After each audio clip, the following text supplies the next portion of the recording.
দর্শক, এই মুহূর্তে আমরা দেখতে পাচ্ছি ধানমন্ডি 32 যে মেইন সড়কটি রয়েছে, এই সড়কে কিন্তু অসংখ্য বাংলাদেশ সেনাবাহিনীর সদস্যরা কিন্তু এখানে রয়েছেন এবং এই মুহূর্তে দেখতে পাচ্ছি ছাত্র জনতারা কিন্তু এক পর্যায়ে এখানে ঘিরে রেখেছেন, ভিতরে যেন কেউ প্রবেশ করতে না পারে তার জন্য কিন্তু দেখতে পাচ্ছেন ছাত্র জনতারা এখানে হাতে হাত রেখে এখানে সারিবদ্ধভাবে কিন্তু এখানে রয়েছেন। তাদের পিছনে কিন্তু আসলে সেনাবাহিনীর সদস্যরা রয়েছেন। ভাই আমরা যাতে কোনো হামলা করে যারা আমাদের ছাত্র জনতার উপর না চাপিয়ে দিতে পারে এবং আমরা শান্তিপূর্ণ চাই।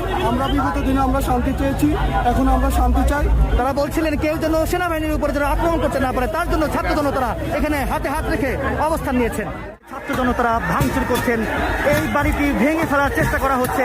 আমরা দেখতে পাচ্ছি ছাত্র জনতারা কিন্তু রড দিয়ে লাঠি ছোটা দিয়ে কিন্তু এই বাড়িটি ভেঙে ফেলার চেষ্টা করা হচ্ছে এবং হাজার হাজার ছাত্র জনতারা কিন্তু এখানে এসেছেন। দর্শক, এই মুহূর্তে আমি রয়েছি ধানমন্ডি 32। আপনারা দেখতে পাচ্ছেন এই বাড়িটি কিন্তু বুলডোজার দিয়ে ভেঙে ফেলা হচ্ছে।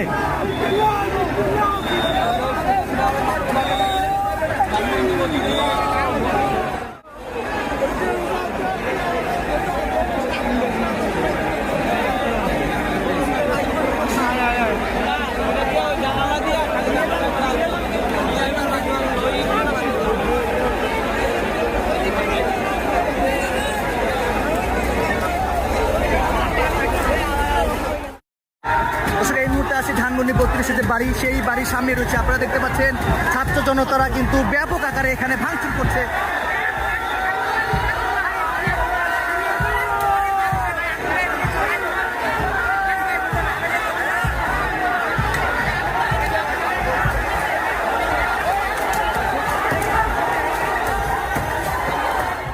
আমাদের রক্তের টাকা বিদেশ দিয়ে গেছে, ওরা আমাদের গ্রামের টাকা আছে ভাই। ওই আমরা তো উস্কানি দিয়ে সাধারণ মানুষকে মাইকে সাধারণ মানুষের রাস্তায় না ভাই, ওরা টাকা পয়সা নিয়ে ভাই দিকে বাইকে গেছে ভাই। আমাদের গ্রামের টাকা ভাই, আমরা কষ্ট করি ভাই।